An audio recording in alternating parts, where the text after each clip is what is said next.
¿Alguna vez os ha pasado algo tan raro, tan matemáticamente absurdo que habéis pensado, esto tiene que ser un fallo en la Matrix? Ya sabéis, piensas en una persona que no ves desde hace 10 años y ¡boom!, te llama al segundo, o la ves por la calle. O sueñas con un número y sale la lotería. Solemos decir, ¡qué casualidad! Pero, ¿y si os dijera que hay casos documentados en la historia donde la palabra casualidad se queda corta? Estamos hablando de eventos con una probabilidad de 1 entre miles de millones. Sucesos que desafían la lógica, la estadística, y que si los pusieran en una película, diríais que el guionista se ha flipado. Hoy en Mostrando lo Increíble vamos a analizar las coincidencias más inquietantes de la historia. Preparad el cerebro porque lo que vais a ver hoy os va a hacer dudar de la realidad. A ver, a mí me gustan los datos, soy escéptico por naturaleza. Si me dices que has visto un fantasma, probablemente te diré que era una corriente de aire. Pero hay veces, amigos, hay veces que los datos se alinean de una forma tan macabra que asusta. Carl Jung llamaba a esto sincronicidad. Dos eventos que no tienen relación física, pero que coinciden con un significado profundo. Hoy no os traigo teorías conspiranoicas baratas, os traigo hechos históricos. Vamos a ver 3 casos en esta primera parte que os van a volar la cabeza. Empecemos fuerte. Si hay algo que fascina a la ciencia son los gemelos idénticos, pero el caso de los Jim Twins es el santo grial de las coincidencias. Fijaos en el contexto. Ohio, 1940. 2 gemelos son adoptados por familias diferentes al nacer. No se conocen. Crecen totalmente separados. 39 años después se reencuentran y aquí es donde la estadística se rompe. Atentos a la lista porque parece broma. Primero, ambos padres adoptivos, sin conocerse, llamaron a los niños Jim. De pequeños, ambos tuvieron un perro llamado Toy. ¿Listos para las cosas incluso más raros? Bueno, pues ambos se casaron con una mujer llamada Linda. Pero esperad que hay más. Ambos se divorciaron y se volvieron a casar con una mujer llamada Betty. Los dos tuvieron un hijo. ¿Adivináis el nombre? Uno le puso James Alan y el otro James Alan. Los dos fumaban la misma marca de tabaco, conducían el mismo modelo de Chevrolet y veraneaban en la misma playa de Florida. A ver, analicemos esto un segundo. Que te llames Jim, bueno, es probable. Que te cases con una Linda, vale, otra coincidencia, es un nombre común, pero ¿la secuencia completa? La probabilidad compuesta de que todo esto ocurra por azar es infinitesimal, es incluso más alta que te toquen los euromillones.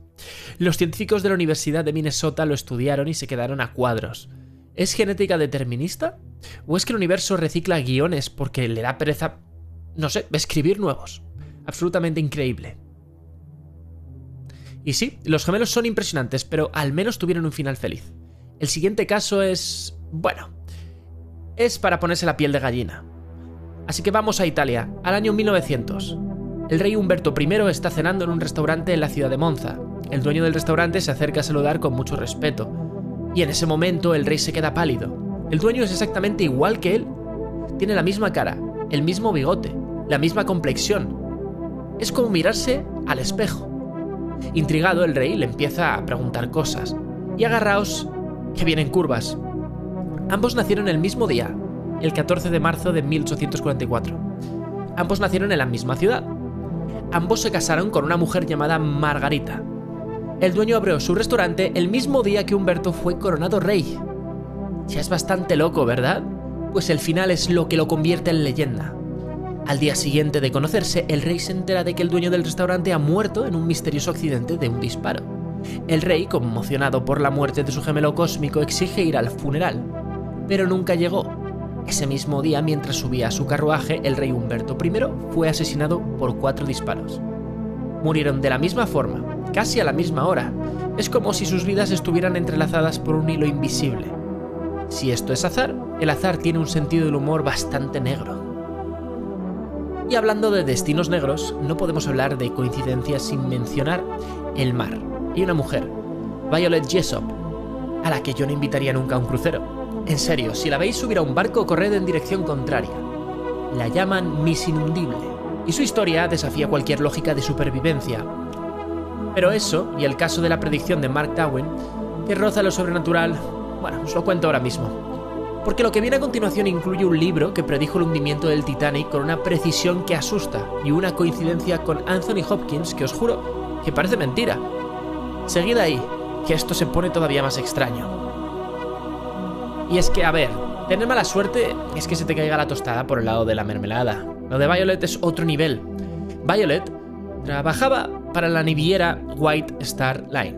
En 1911 iba a bordo de RMS Olympic, cuando chocó violentamente contra un buque de guerra. El barco quedó destrozado, pero Violet sobrevivió sin un solo rasguño.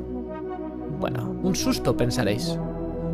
Un año después, en 1912, Violet consiguió trabajo en el barco más seguro del mundo. ¿Os suena? Pues sí, es el Titanic.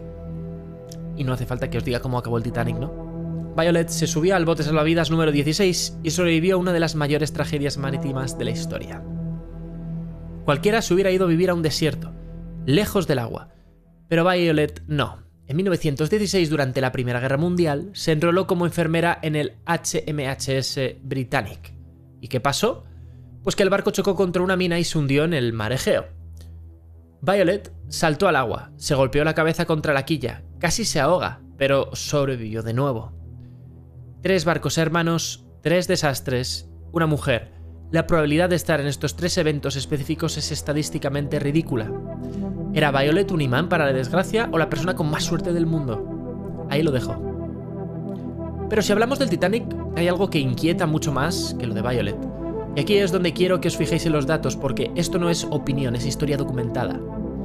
14 años antes del hundimiento del Titanic, en 1898, un escritor llamado Morgan Robertson publicó una novela titulada Futility, o Futilidad en español.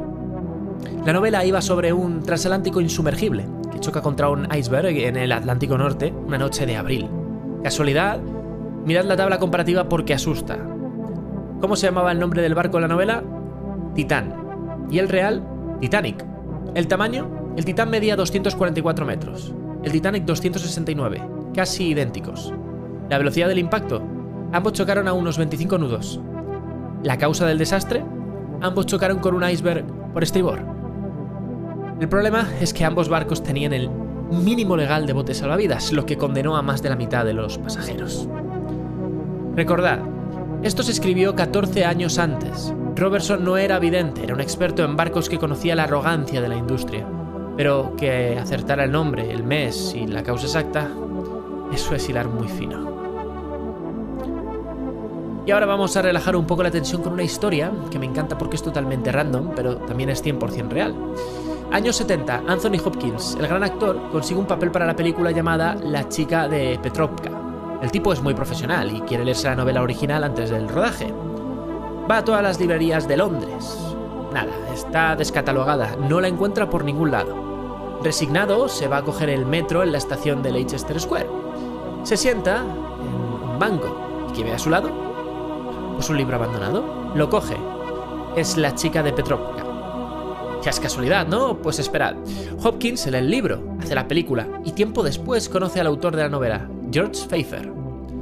Hablando con él, Pfeiffer le cuenta con mucha pena que ni siquiera él tiene una copia de su propio libro. Dice, le presté mi única copia llena de anotaciones personales a un amigo y el idiota la perdió en un banco en Londres. Hopkins saca el libro de su bolsa y se lo enseña. Era ese libro. Las probabilidades de que el actor principal encuentre la copia personal perdida del autor en una ciudad de 8 millones de habitantes justo cuando la necesitaba... Bueno, venga, sí, calcularlo. En fin, para cerrar una poética, el escritor Mark Twain nació en 1835, justo el día en que el cometa Halley pasaba cerca de la Tierra. El cometa pasa cada 76 años. Un año antes de morir, Twain dijo, llegué con el cometa Halley en 1835. Vuelve el año que viene y espero irme con él. Sería la mayor decepción de mi vida si no fuese así. Pues bueno, el cometa Halley volvió a aparecer en el cielo el 20 de abril de 1910. Y Mark Twain murió de un ataque al corazón al día siguiente, concretamente el día 21 de abril. Entró y salió con el cometa, tal y como predijo.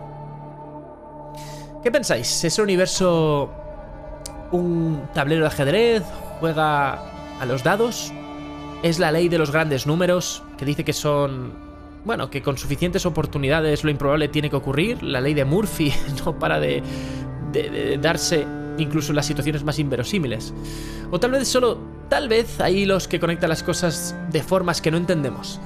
A mí me gusta pensar que la realidad es más extraña que la ficción. Si os ha gustado este viaje por lo imposible, ya sabéis lo que tenéis que hacer.